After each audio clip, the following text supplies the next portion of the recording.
Congratulations! You've updated to Billing 5.10.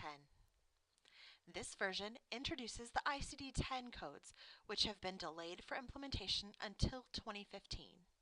In this session, we'll cover the basic changes to the system, including the new code file, searching for ICD-10s, the relationship between categories and ICD-10s, the use of keywords, and the activating and deactivating of ICD-10 codes.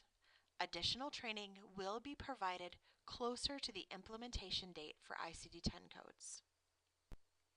The first change users are presented with is a new menu item. ICD-10 has been added as a new code from the codes drop-down list. Reason codes still exist and still house the ICD-9 format, but all ICD-10 codes used by a system will be found in the ICD-10 menu. ICD-10 codes do not have the same characteristics as previous code files. Due to the magnitude of the ICD-10 dataset, a lookup field is not feasible for program performance. Did you know there are over 17,000 ICD-10 codes that deal with fracture? Your system has been populated with the entire ICD-10 code set in a deactive state. During the update process, ICD-10 codes were activated in your system when a qualified ICD-9 code was detected. The GEM file, or General Equivalency Mapping, links an ICD-9 to a likely ICD-10 code. Therefore, each customer will have a unique list of active ICD-10 codes after the 5.10 update, dependent on the active ICD-9 codes each customer had in their system. The code file has a defined description, which cannot be edited, a report category field, which we'll discuss next, and the full description. Users can create report categories for ICD-10 codes. Customers may want to consider a list similar to the previous implementation for reason codes. Report categories are created in the category code type and then can be applied to an ICD-10 code.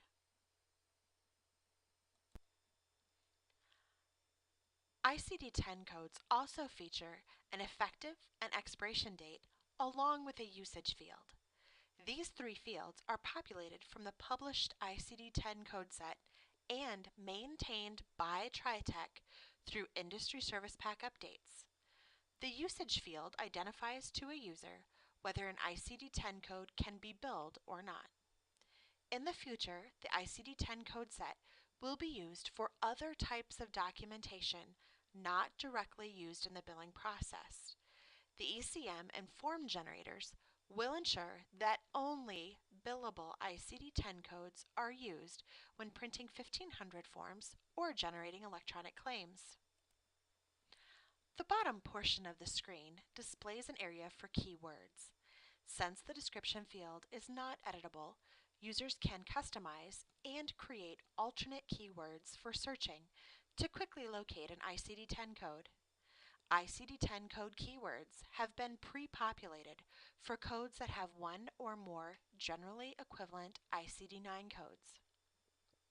Most users will not need to create keywords, as any word contained in the description field can be searched.